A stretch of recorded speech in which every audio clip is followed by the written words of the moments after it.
Oceanus is one of the most ancient and powerful figures in Greek mythology, yet he often remains in the background of mythological discussions.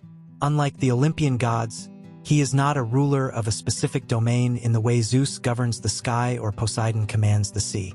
Instead, Oceanus represents something even more fundamental, the endless, all-encompassing river that was believed to encircle the world. In early Greek cosmology, Oceanus was not simply a god of the ocean but the personification of the great river that flowed around the earth. Before the concept of the globe as we understand it today, the ancient Greeks envisioned the known world as a flat disk surrounded by this immense, unbroken stream of water.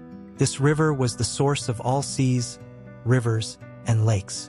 Oceanus was, therefore, the origin of all water, and by extension, he was also linked to the idea of life itself. Unlike other primordial gods, Oceanus is portrayed as a relatively passive and benevolent force. In Hesiod's Theogony, he is one of the Titans born to Uranus, the sky, and Gaia, the earth. However, he does not take part in the great rebellion of the Titans against Zeus. Instead of engaging in conflict, Oceanus remains distant, separate from the struggles of the gods. This sets him apart from other figures in mythology who constantly seek power or revenge. His role is more one of endurance, a presence that remains constant while the battles of gods and mortals unfold. Oceanus is also associated with creation, particularly through his many children. With his wife, Tethys, he is said to have fathered thousands of river gods and sea nymphs known as the Oceanids. These figures personify the countless bodies of water that sustain the earth. This connection between Oceanus and his offspring emphasizes the life-giving and sustaining power of water, reinforcing his role as the origin of all aquatic sources. While Oceanus does not often appear in myths as an active participant, his presence is acknowledged in various stories.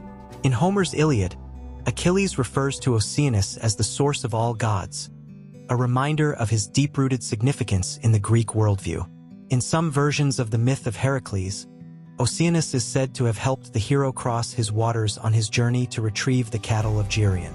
Even though Oceanus is not a dominant force in myths of war and heroism, his presence is acknowledged as something ancient, eternal, and beyond the ambitions of the Olympians. His depiction in art further reinforces his role as an enduring and passive power. Often, he is shown as an old man with a long beard, sometimes with horns that resemble the curved waves of the ocean. Unlike Poseidon, who wields his trident and commands the sea with force, Oceanus is usually seen reclining, his form merging with the water itself. This artistic representation emphasizes his nature as a vast and eternal force rather than an active ruler.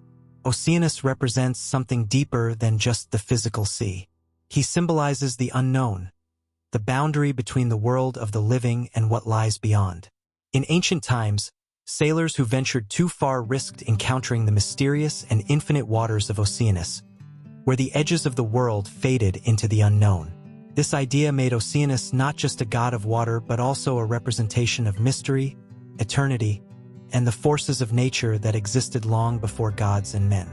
Though he is often overshadowed by the more dramatic figures of Greek mythology, Oceanus remains one of the most profound symbols in ancient thought.